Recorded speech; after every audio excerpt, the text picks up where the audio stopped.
مدارس زندہ باد، میرے مدارس زندہ باد، دینی مدارس زندہ باد، میرے مدارس زندہ باد، دیا ہے امن کا پیغام یہ دینی مدارس نے، دیا ہے امن کا پیغام یہ دینی مدارس نے، دیا ہے امن کا پیغام یہ دینی مدارس نے، دیا ہے امن کا پیغام یہ دینی مدارس نے۔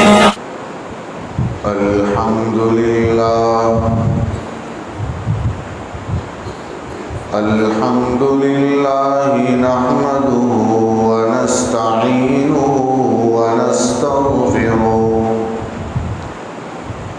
ونؤمن به ونتوكل عليه ونعوذ بالله من شرور أنفسنا ومن سيئات أعمالنا ونعوذ بالله من شرور أنفسنا ومن سيئات أعمالنا ونعوذ بالله من شرور أنفسنا ومن سيئات أعمالنا من يهده الله فلا مضل له ومن يضلله فلا هادي له ونشهد أن لا إله إلا الله وحده لا شريك له ونشهد أن سيدنا ونبينا ومولانا محمدا عبده ورسوله أما بعد أعوذ بالله من الشيطان الرجيم بسم الله الرحمن الرحيم لقد كان لكم في رسول الله أسوة حسنة لمن كان يرجو الله واليوم الآخر وذكر الله كثيرا صدق الله العظيم۔ وہ نبیوں میں رحمت لقب پانے والا، مراد غریبوں کی برلانے والا، مصیبت میں غیروں کے کام آنے والا، وہ اپنے پرایوں کا غم کھانے والا، خطا کار سے درگزر کرنے والا، بداندیش کے دل میں گر کرنے والا، مفاسد کا زیر و زبر کرنے والا، قبائل کو شیر و شکر کرنے والا، مس خان کو جس نے کندن بنایا، کھرا اور کھوٹا الگ کر دکھایا، رہا ڈر نہ بیڑے کو موجے بلا کا، ادھر سے ادھر پھر گیا رخ ہوا کا، اتر کر حرا سے سوئے قوم آیا، اور ایک نسخہ کیمیا ساتھ لایا، وہ بجلی کا کڑکا کھایا صوت ہادی، عرب کی زمین جس نے ساری ہلا دی، نئی ایک لگن سب کے دل میں لگا دی، آواز میں سوتی بستی جگا دی۔ ان اللہ ملائکتہ یصلون علی النبی یا ایھا الذین آمنوا صلوا علیہ وسلموا تسلیما۔ ایک بار درود پاک پڑھیں۔ اللہم صلی علی سیدنا محمد وعلی آل سیدنا محمد واصحابہ وازواجہ وبارک وسلم۔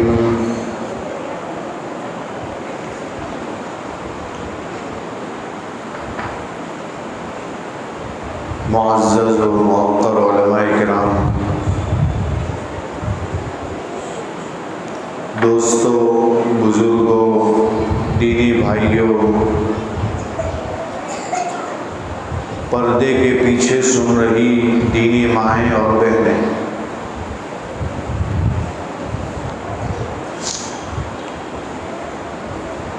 بچوں سے درخواست ہے تھوڑا سا خاموش ہیں، اطراف والے تھوڑا سا متوجہ کریں، بچے خاموش ہیں۔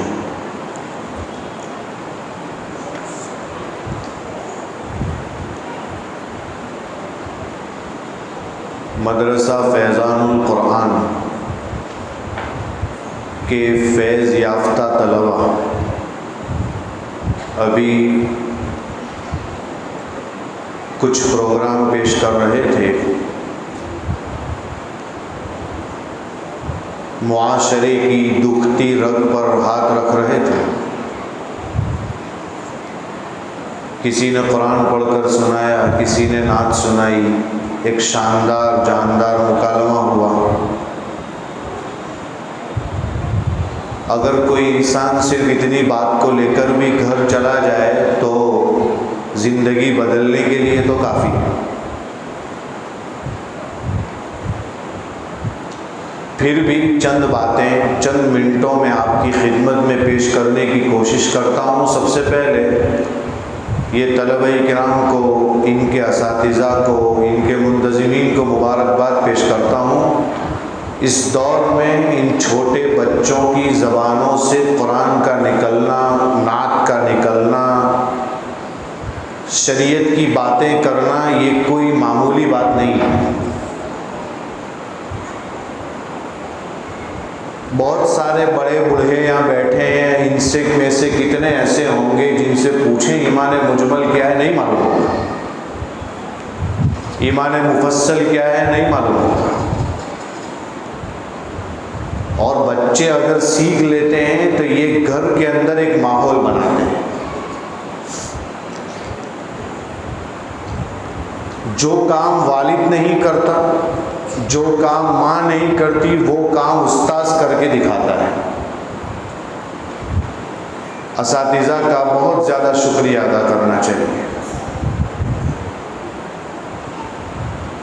بھائیوں، قرآن کریم کی ایک آیت آپ کے سامنے پڑھی ہے جس کا ترجمہ ہے کہ تمہارے لیے نبی کریم صلی اللہ تعالی علیہ وسلم کی زندگی میں نمونہ ہے۔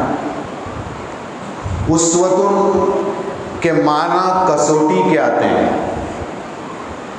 آپ درزی کے یہاں جائیں گے کپڑے سلوانے کے لیے تو اس کے یہاں آپ کو ناپ دینا پڑے گا۔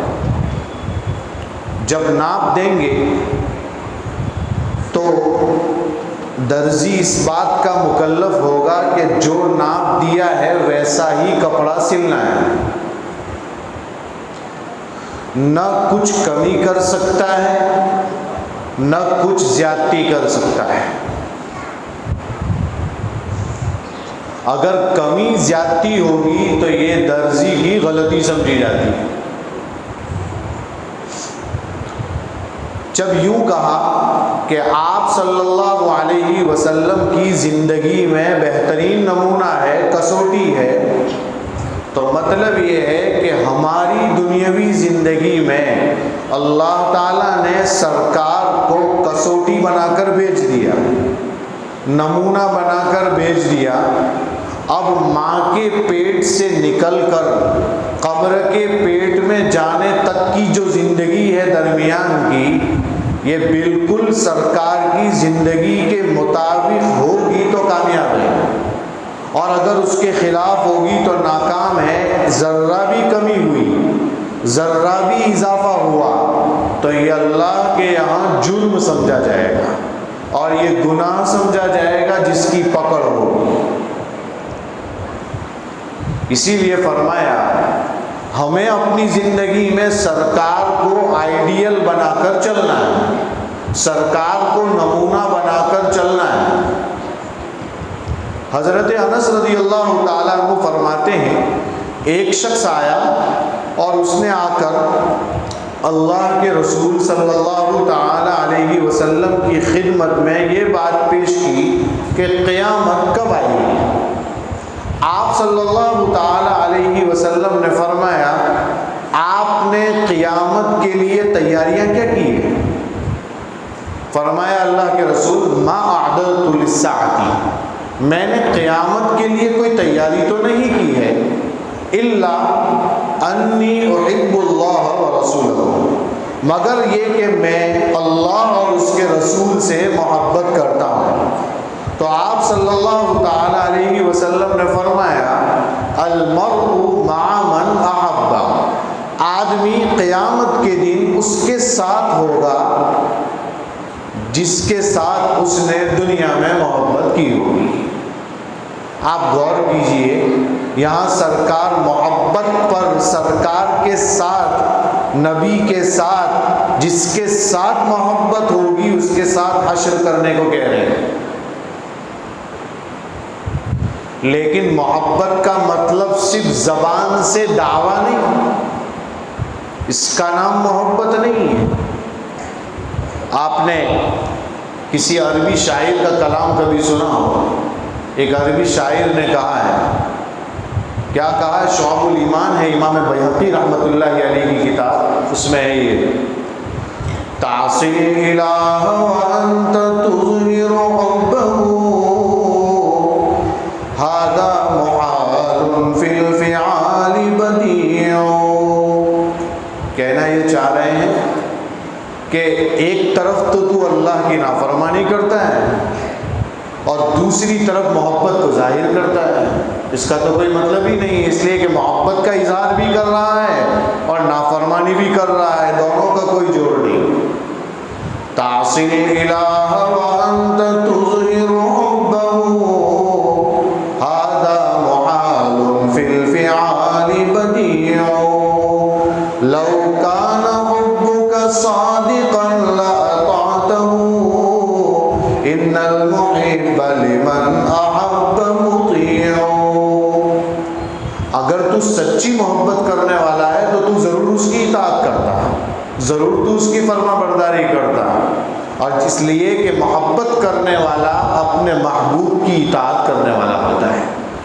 اس لیے صرف زبانی دعوے سے کام نہیں چلے گا، سرکار کی اطاعت کرنی پڑے گی۔ اسی لیے نبی کریم صلی اللہ تعالی علیہ وسلم کی تعلیمات بچپن سے لے کر آخر تک ہے۔ ماں کے پیٹ سے بچہ پیدا ہوا، فرمایا کہ جیسے ہی پیدا ہوگا پہلا حکم ہے اسے نہلاؤ، صاف کرو، صاف کرنے کے بعد فرمایا کپڑے سے لپٹنے کے بعد اس کے کان میں اذان اور اقامت کہو۔ یاد رہنا چاہیے کہ اذان اور اقامت کے لیے مولانا صاحب کو بلانا ضروری نہیں ہے، آ جائے تو اچھی بات ہے، نیک آدمی کی اذان کان میں پڑے تو بہتر ہے، لیکن نہ ملے تو وہاں قریب باپ بھی اذان دے سکتا ہے، شرط یہ ہے کہ باپ کو اذان دینا بھی آتی ہے، شرط یہ ہے کہ باپ کو اقامت کہتے بھی آتی ہے تو وہ دے سکتا ہے۔ ہاں یہ ہے کہ اگر نیک آدمی مل جائے اور وہ اذان دے دے تو اچھی بات ہے، نیک آدمی کے اثرات پڑتے ہیں، یہ اچھی چیز ہے۔ اس کے بعد ایک عمل آتا ہے تحنیک کا۔ تحنیک یہ عربی زبان کا لفظ ہے، ویسے اردو میں اسے گٹی کہتے ہیں۔ یہ گٹی کیا چیز ہے؟ یعنی ماں کے پیٹ میں، ماں کے بچے کے پیٹ میں سب سے پہلی غذا جو جائے گی وہ عمل کا نام تحنیک ہے۔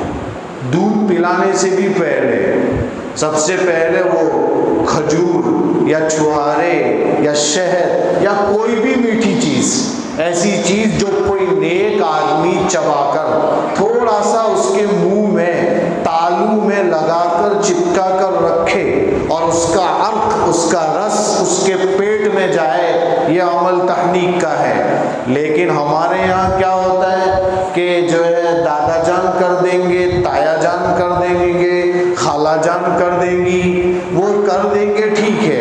علماء نے لکھا ہے کہ کرنے والا متقی ہو تو اچھا ہے، اس لیے کہ پہلی غذا جس کے لعاب کی لگی ہوئی جائے گی اس کا اثر اس بچے میں آئے گا، اس کا اثر پڑے گا۔ ہاں کر تو کوئی بھی سکتا ہے، لیکن بہتر ہے کہ تقوی کو مدار بنایا جائے۔ جو خاندان میں سب سے زیادہ پرہیزگار ہو یا کوئی نیک آدمی مل جاتا ہو، اللہ والا مل جاتا ہو، اس کی تحنیک کرائی جائے۔ تحنیک یہی ہے بر وقت کر کے اس کے منہ میں دیا جائے۔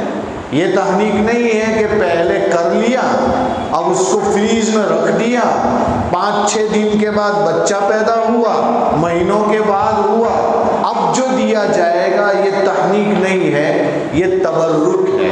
حضرت مفتی سعید صاحب پالنپوری رحمۃ اللہ علیہ بار بار فرماتے تھے پہلے کروانے کے بعد رکھ کر پھر جو کرواتے ہیں، پھر جو اس کے منہ میں ڈالتے ہیں، اس کا نام تحنیک نہیں، اس کا نام تو تبرک ہے، برکت حاصل کی جا رہی ہے اس سے، اور کچھ نہیں ہے۔ بہرحال پہلی غذا اچھی جانی چاہیے، جب اچھی جائے گی اس کے اثرات ہوں گے۔ حلال غذا پیٹ میں جائے گی تو نیک اعمال کرنے کا شوق پیدا ہوگا، حرام غذا جائے گی تو برائیوں کی طرف ذہن جائے گا۔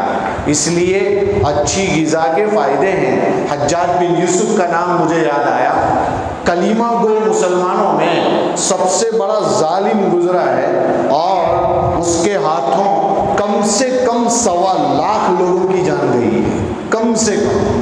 اس کے بارے میں ہے کہ وہ کوفہ میں جب حاکم بنا تو وہ کوفہ میں ایک جماعت تھی جو بھی دعا مانگتی قبول ہو جاتی تھی، جو بھی مانگتا قبول ہو جاتا۔ وہ جماعت یہ کام کرتی تھی جب بھی کوئی ظالم بادشاہ آتا تو پھر وہ جماعت ہاتھ اٹھا کے دعا کرتی، وہ ہلاک ہو جاتا۔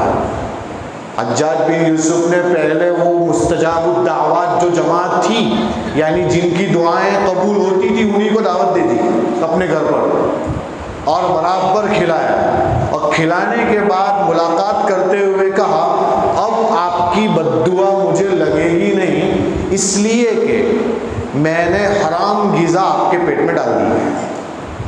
میرے بھائیوں، حرام غذا سے پیٹ میں جانے سے دعائیں بھی قبول نہیں ہوتی، دعا بھی نہیں جاتی۔ وہ حدیث میں ہے نا کہ ایک آدمی لمبا سفر کر کے پراگندہ بال ہے، پراگندہ حال ہے، ہاتھ اٹھا کر دعا کر رہا ہے یا ربی یا ربی۔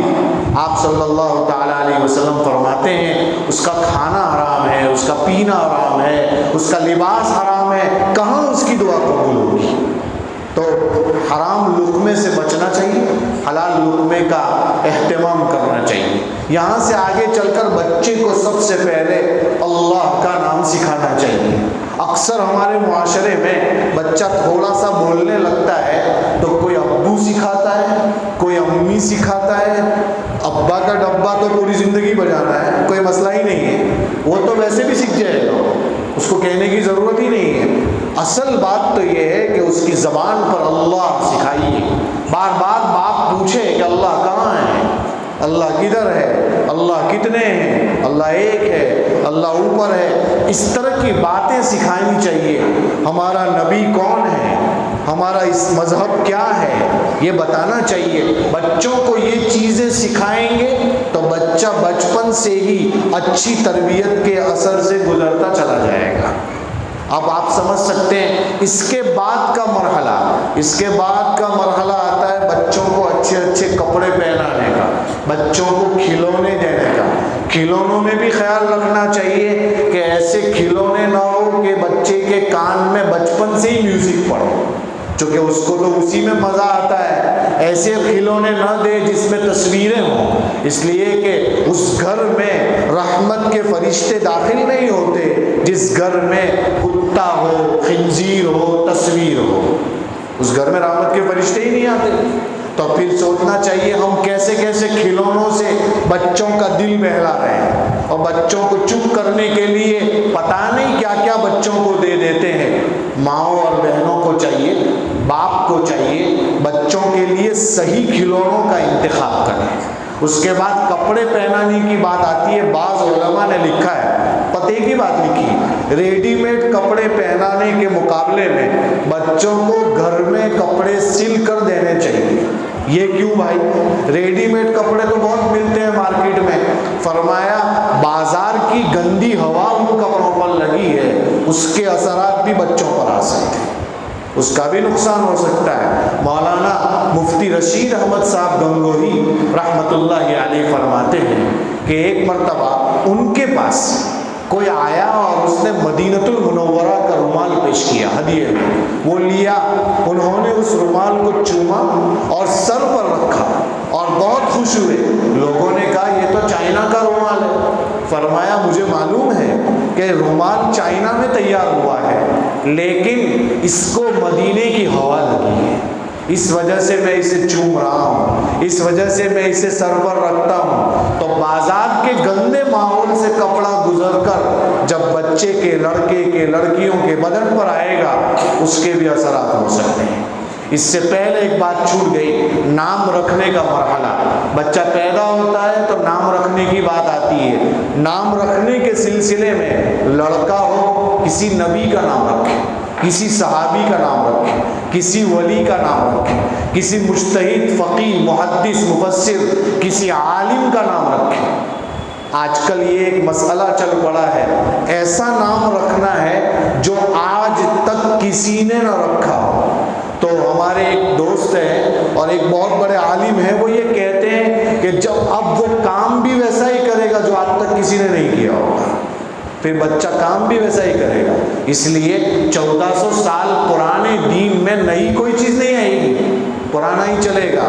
آج بھی ابراہیم نام رکھنے میں برکت ہوگی، اسماعیل نام رکھنے میں برکتیں ہوگی، محمد نام رکھنے میں برکتیں ہوگی، فاطمہ، عائشہ، عافیہ یہ نام رکھنے میں برکتیں ہوگی۔ اس لیے کہ ان ناموں میں جو برکتیں ہیں وہ آپ کو مجھے بتانے کی ضرورت نہیں، نام کا اثر پڑتا ہے بچے کے اوپر۔ اس لیے حضرت علی رضی اللہ تعالیٰ عنہ کے یہاں بچہ پیدا ہوا، انہوں نے نام رکھا حرب۔ حرب کے معنی آتے ہیں جنگ کے۔ آپ نے فرمایا کیا نام رکھا؟ فرمایا حرب۔ کہا کہ نہیں، رکھو اس کا نام حسن۔ تو آپ نے حسن نام رکھا، حسن نام رکھا۔ حسن کے معنی کیا ہے؟ اچھے کے ہیں۔ حسن کے معنی کیا ہے؟ صلح کرانے والا، صلح جو، یہ نام ہے، یہ اس کے معنی ہے حسن کے۔ اور آپ صلی اللہ تعالیٰ علیہ وسلم کی وہ بشارت ہے، ایک دور آئے گا، دو مسلم جماعتیں لڑ رہی ہوگی، دونوں کے بیچ میں میرا یہ نواسا حسن صلح کرائے گا۔ حضرت معاویہ اور ان کے جو مخالف مسلمان تھے، یہ دونوں کے بیچ میں جو مسئلہ تھا، حضرت حسن رضی اللہ تعالیٰ عنہ نے دونوں کے بیچ میں کمپرومائز کروایا، صلح کروائی۔ یہ آپ سمجھ سکتے ہیں نام کا اثر کتنا پڑتا ہے۔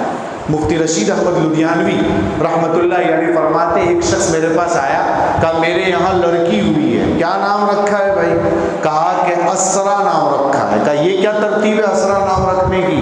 کہا کہ ہمارے یہاں یہ اصول ہے کہ جب بچہ پیدا ہوتا ہے تو قرآن کھولتے ہیں، آنکھیں بند کرتے ہیں، جہاں انگلی پڑتی ہے وہ نام رکھ دیتے ہیں۔ مفتی رشید احمد لدھیانوی رحمۃ اللہ علیہ فرماتے یہ کوئی بات ہوئی؟ کوئی ایسا نام بھی آ سکتا ہے جو بدنام ہو، شیطان ہو، اس سے پناہ چاہی گئی ہو۔ اگر آپ کی انگلی فرعون پر پڑ جائے گی تو فرعون کا نام رکھ دیں گے، آپ کی انگلی قارون پر پڑ جائے گی تو قارون نام رکھ دیں گے۔ ایسا نہیں رکھنا چاہیے۔ کہا دیکھو اسرا نام رکھا، آپ کو معلوم ہے اسرا کے معنی کیا ہے؟ کہا اسرا کے معنی ہے رات میں لے چلنا، رات میں لے جانا۔ کہا کہ یہ کہاں ہے؟ قرآن میں ہے سبحان الذی اسرا۔ کہا کہ اسرا کے معنی رات میں لے جانا۔ سرکار کو معراج کا سفر کرایا تو رات میں اللہ تعالیٰ لے گئے تھے انہیں۔ تو یہ بتایا ہے اس کے معنی. اب وہ لڑکی اگر بڑی ہو جائے اور اس کو یہ پتا چلے کہ میرے ماں باپ نے میرا نام اسرا رکھا ہے اور اس کے معنی رات میں لے جانا، کتنے برے خیالات آ سکتے ہیں. تو کائے کے لیے، کس چیز کے لیے ایسا نام رکھا ہے؟ ان ناموں پر غور کرنا چاہیے، کوشش کرنی چاہیے. نام کسی عالم سے، اللہ والے سے پوچھ کر رکھ لینا چاہیے، نہ یہ کہ اپنی طرف سے کوئی نام گڑھے. بہرحال میرے بھائیوں، بچہ جیسے جیسے آگے بڑھے گا اس کے دین کی فکر کرنی چاہیے، اس کی دین کی فکر کرنی چاہیے. بچوں کو پہلے دین سکھاؤ پھر اسکول سکھاؤ. یہ یاد رکھیے، یہ مکتب کو معمولی نہ سمجھو. آپ جانتے ہیں اس پرفتن دور میں مکتب جو ہے ڈوبتے کو تنکے کا سہارا ہے. یاد رکھیے گا، مکتب قائم ہے تو دارالعلوم کو بچے ملتے ہیں، مکتب قائم ہے تو امت کو رہبر ملیں گے، مکتب قائم ہے تو امت کو قائد ملیں گے، مکتب قائم ہے تو غیر مقلدیت ختم ہوگی، مکتب قائم ہے تو قادیانیت ختم ہوگی، مکتب قائم ہے تو شکیلیت ختم ہوگی. جو بڑے بڑے فتنے آئیں گے، خطرناک فتنے آئیں گے، انہی مکتبوں کے ذریعے ختم ہوں گے. اس لیے مکتب کو معمولی نہ سمجھیں. یہ 150 کی تعداد میں طلبہ ہیں، اگر یہ بڑے بن کر نیک ماحول کے ساتھ رہ گئے تو ان کی نسلوں میں بھی دین پھیل جائے گا اور یہ سب کچھ سیکھ جائیں گے اور بہت کچھ آگے کا ماحول اچھا ہوگا. جس مسجد میں نماز پڑھنے بچے آتے ہوں، مطلب یہ ہے کہ اس مسجد میں آگے مصلیوں کی تعداد بڑھنے والی ہے. یہ اچھی بات ہے. اس لیے مکتب کو معمولی نہیں سمجھنا چاہیے. جنہوں نے مکتب قائم کیا، جیسا کہ اس مکتب کے معنی تو حضرت مولانا یوسف صاحب رحمۃ اللہ علیہ تھے، اللہ تعالیٰ ان کی مغفرت فرمائے، ان کے جانشین یہاں تشریف فرمائے.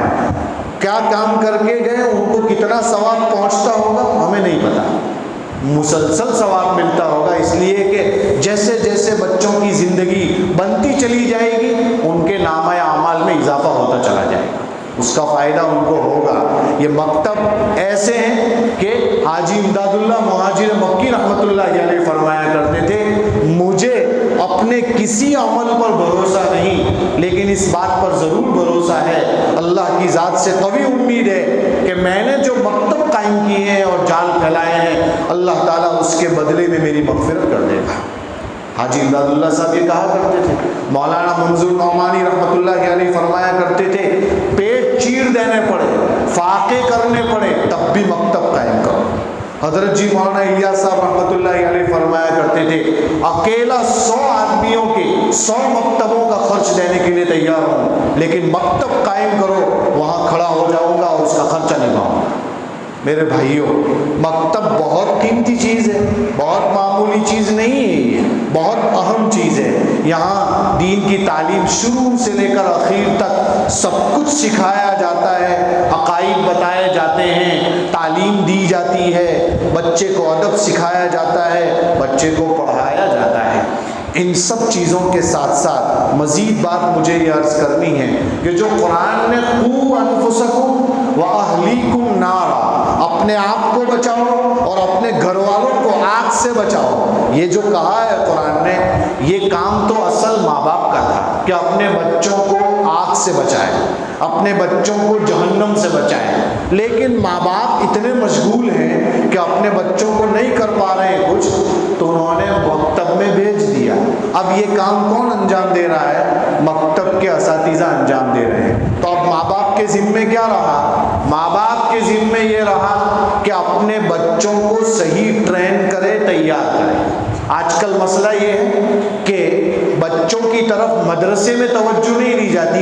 اسکول جب بچہ جاتا ہے تو اس کو ٹائی پہناتے ہیں، اس کو پاؤڈر لگاتے ہیں، اس کو تیل لگاتے ہیں، اس کو نہلاتے ہیں. یہ دنیاوی تعلیم کے لیے اتنا اہتمام. اور بچہ جب مدرسہ پڑھنے کے لیے آتا ہے تو اس کے ناک کی ریٹ بھی، ریزش بھی استاد صاف کرتا ہے. یہ کیا بات ہوئی؟ دین کی تعلیم کی طرف اتنی توجہ اور اتنی بے اعتنائی، یہ اچھی چیز نہیں ہے میرے بھائیوں.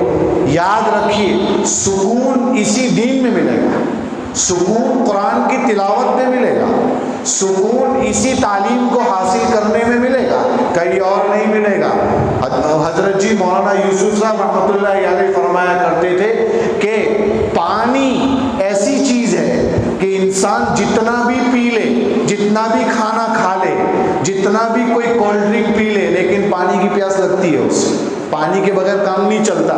فرمایا کوئی انجینئر بن جائے، کوئی ڈاکٹر بن جائے، کوئی لائر بن جائے، کوئی ڈینٹسٹ بن جائے، کوئی کچھ بھی بنے، لیکن اس کو سکون اسی دین میں ملے گا، اس کو سکون تلاوت میں ملے گا، اس کو سکون مسائل کے حل کرنے میں، قرآن کریم کو پڑھنے میں، حدیث کو پڑھنے میں، سننے میں ملے گا۔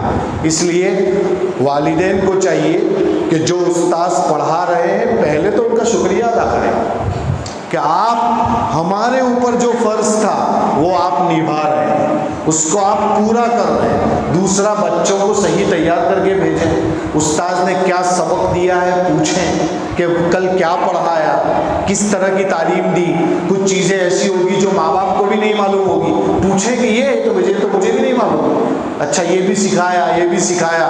توجہ دیں گے تو فائدہ ہوگا۔ بعض مرتبہ ماں باپ کو یہ بھی نہیں پتہ ہوتا بچہ کون سے پارے پہ چل رہا ہے، کون سے رکوع پہ چل رہا ہے۔ باپ صبح جاتا ہے، شام کو آتا ہے، دیکھتا بھی نہیں ہے کہ میرے بیٹے نے کیا پڑھا اور کہاں پہنچا۔ اس لیے اس کی طرف خوب توجہ دیں۔ والدین کی توجہ بہت ضروری ہے، بغیر توجہ کے بچہ آگے نہیں بڑھ سکتا۔